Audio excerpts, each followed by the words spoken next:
So yes, these state leaders say the goal is to slow the spread, but attempting to surpass your judgment about what you do in your private residence, especially during the holidays, is getting a bit out of hand.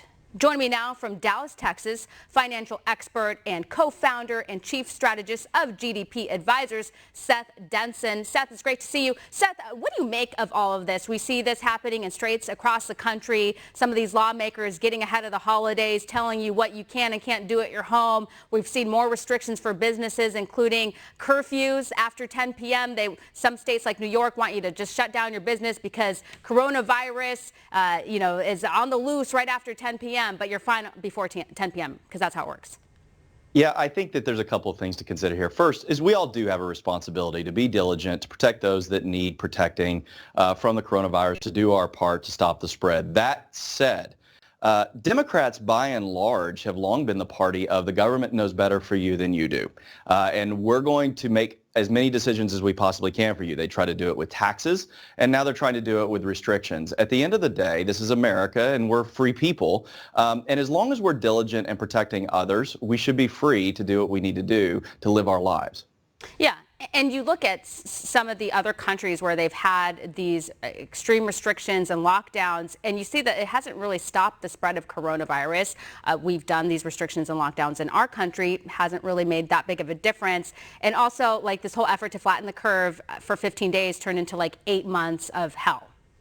Well, we certainly know more today than we did in February, but we still don't know much, right? I think that there's still a lot of guessing that's going on, and we've watched our economy go down in shambles with our guessing games. We've now seen the World Health Organization reverse their thought on lockdowns. And I remember just a few months ago, in the midst of a presidential election, when everybody was looking to Europe as the bastion of getting the coronavirus under control, only to see that now they're locked down again. So again, I would say that we need to do a balanced approach of understanding what we can do, each of us, and our own responsibility to stop the spread. But let's not sink the ship in the process. Yeah, and your thoughts on the curfews and how that will impact business. And businesses are rightfully up in arms over the curfews because it's very confusing. And again, this goes along with the whole idea of these arbitrary rules that don't make sense. It's not that people want others to get sick. It's not like they want to see the spread of coronavirus. Coronavirus is real and it does spread, and over 250,000 people have died in this country from coronavirus.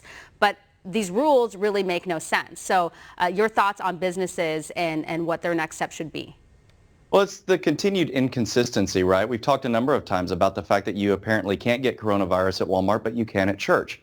And now apparently you can get it at 10 p.m. or after 10 p.m., but maybe not after 10 a.m.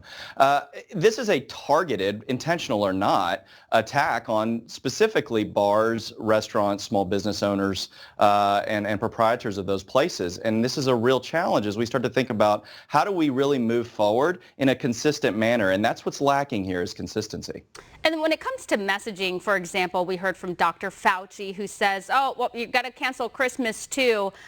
Maybe let's get through Thanksgiving and see what happens and then talk about Christmas. But we have 2 vaccines at least on the way, and over 20 million people are expected to get the vaccine in December. So we have kind of like conflicting messages. Number one is that, like, we have a vaccine. This is great. Maybe we can get back to normal. Meantime, we have, experts like Dr. Fauci telling us, oh, no, we're going to be on lockdown forever. Yeah, I think that we got to get out of this vacuum that we're in, where it's good news on the vaccine, but bad news on the lockdowns, and recognize that life is going to continue. And yes, Virginia, Santa is real, and he will certainly be coming to the Denson household on December the 25th. We've all been good this year. Nonetheless, we need to recognize, again, personal responsibility is critical. Let's all be personally responsible, and let's recognize that maybe Uncle Sam and those that Uncle Sam listens to don't have all of the answers, and so we need to find a way to strike a common balance here. And the Dow Jones did hit an all-time high on coronavirus vaccine hopes. What does this mean for our economy? Well, listen, President Trump called it. He said we're going to see a V-shaped recovery. We talked about it a number of times. People lie, numbers don't. And interestingly enough, the mainstream media does not want to point to the fact that we are seeing a V-shaped recovery. Google any graph of what's going on with the market today. We have strong fundamentals in our economy. What we need to make sure we don't do is reverse those fundamentals and go into higher taxes, more lockdowns, and put ourselves in a stranglehold that we can't recover from. Yeah, and then you see some of these politicians playing politics with the virus, suggesting, oh, well, let's not mess with the vaccine until, Biden takes over as president. It's shameful that they would even play politics, because we heard some of the lawmakers, like Governor Cuomo, who said, we could start getting back to normal once there was a vaccine. Now there's a vaccine, and now Cuomo's like, oh, well, I need my independent experts to look at it and whatnot. It's, again, totally shameful. Well, we're totally out of time. Thank you, Seth. Thanks, Steph.